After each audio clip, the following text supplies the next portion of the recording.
prophecy of the 2 and the 12.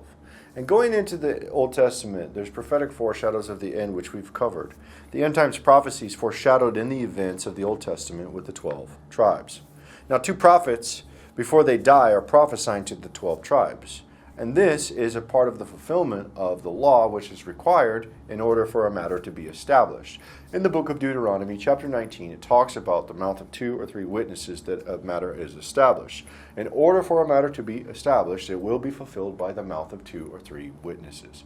Deuteronomy chapter 19, verse 15 says, "One witness shall not rise up against a man for any iniquity or for any sin in any sin that he sinneth. At the mouth of 2 witnesses or at the mouth of 3 witnesses shall the matter be established."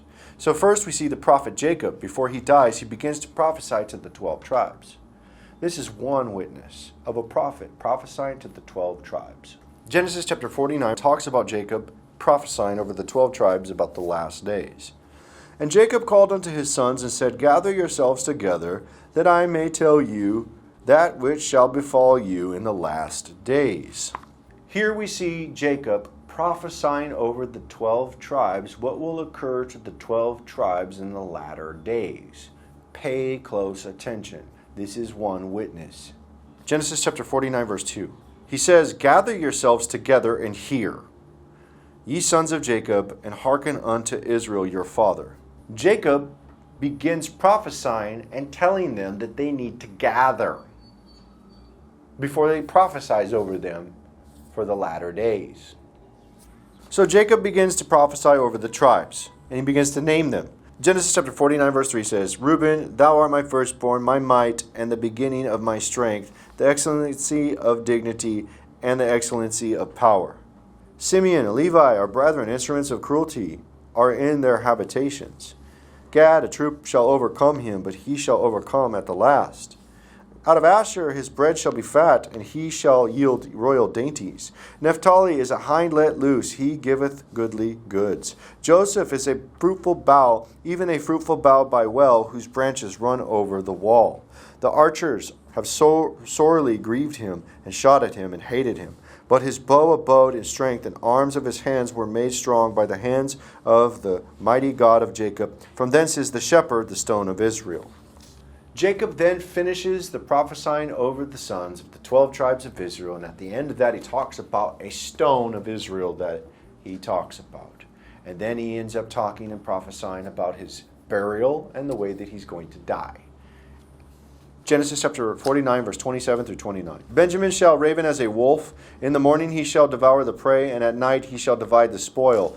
All these are the 12 tribes of Israel, and this is it that their father spake unto them, and blessed them. Every one according to his blessing he blessed them. And he charged them, and said unto them, I am to be gathered unto my people. Bury me with my fathers in the cave that is in the field of Ephron the Hittite." Jacob then prophesies about his burial, and then he dies after finishing prophesying to his sons.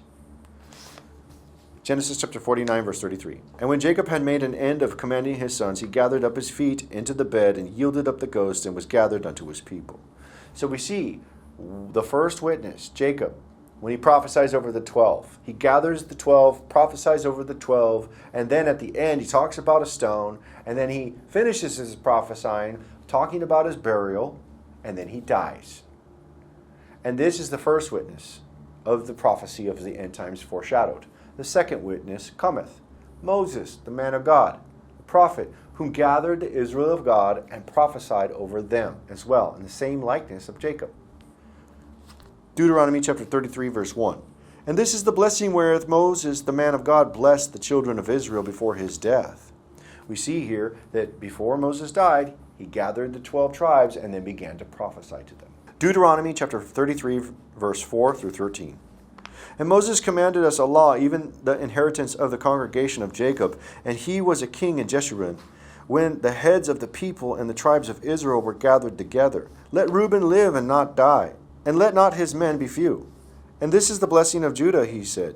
Hear the Lord, the voice of Judah, and bring him unto his people. Let his hands be sufficient for him, and be thou an help to him from his enemies. And of Levi he said, Let thy Thummim and thy Urim be with the Holy One, whom thou didst prove at Massah, and with whom thou didst strive at the waters of Meribah.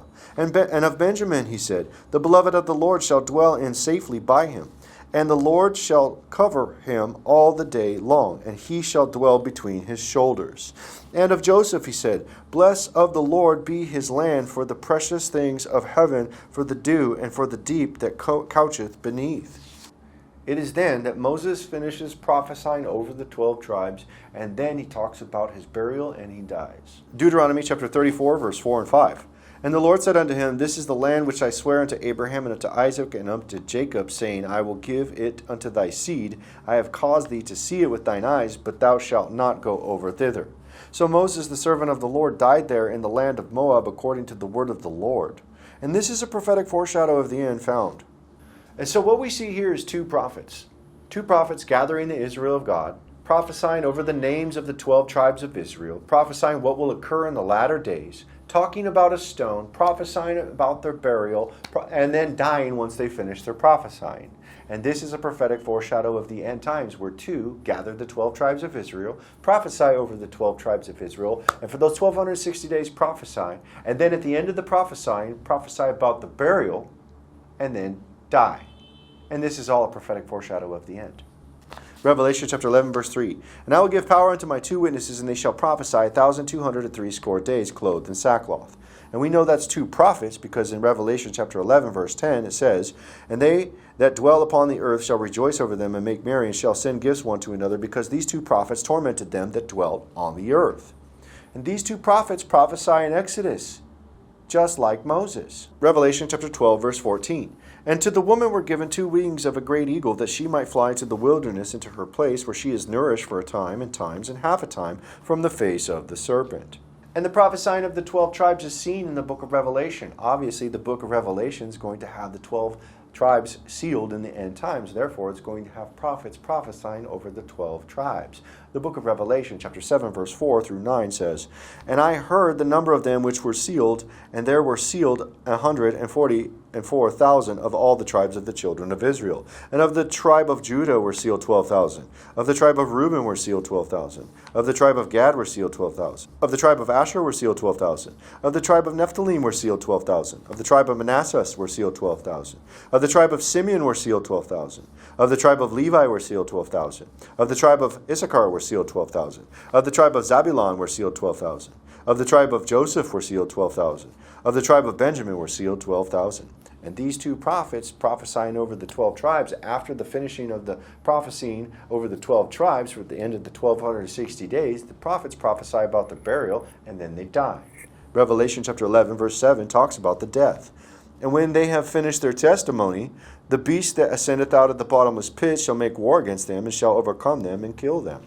And we see the 2 prophets prophesying the manner in which the burial will be for 3.5 days, that there will be no grave. Revelation chapter 11, verse 9. And they of the people and kindreds and tongues and nations shall see their dead bodies 3 days and a half, and shall not suffer their dead bodies to be put into graves. And these 2 prophets prophesying the stone of Israel. Just like Jacob at the end of his prophesying, he talked about that stone of Israel to the 12 tribes. And this is a prophecy that Christ has promised in the end times, in the gathering of the 12 tribes. Like the Exodus before, there was 12 stones with one name on each stone for each of the 12 tribes. And when those tribes had those 12 stones, they went on the Exodus and they had manna. In the end times, the stone of Israel, where Christ gathers all the people under one stone, there will be no more 12 stones, but only one stone for all of his people. And on that name of that stone is no longer the name of Levi, of Reuben, of Judah, of Asher, of Manasseh, of Zabulon, of Issachar, of Benjamin, of Joseph. It's no longer that. It's one word, which is Ami, meaning my people. Ami, my people. The same thing that Moses prophesied on the Exodus to Pharaoh. Let my people go. He said, let Ami go. And this is the prophetic foreshadow of that stone written in the book of Revelation, chapter 2, verse 17. He that hath an ear, let him hear what the Spirit saith unto the churches, and to him that overcometh will I give to eat of the hidden manna. And I will give him a white stone, and in the stone a new name written, which no man knoweth, saving he that receiveth it. And this is the stone of Israel that was prophetically foreshadowed. And in this we see that there will be two in the end times, just like there was two witnesses testifying, Jacob and Moses, about the 12 tribes, prophesying over the 12 tribes, gathering the 12 tribes, talking about how they would die at the end of their prophesying to the 12 tribes, and how they would be buried. And all of this is a prophetic foreshadow of the end of the two, gathering the 12 tribes of Israel under one stone, the stone of Israel, prophesying for those amount of days over the 12 tribes, and at the end of the prophesying about the burial, and then they die in the same like manner. And this is how you know that this seal is for sure a prophecy that will come to pass, because out of the mouth of 2 or 3 witnesses a matter is established. And this is the prophecy of the 2 and the 12.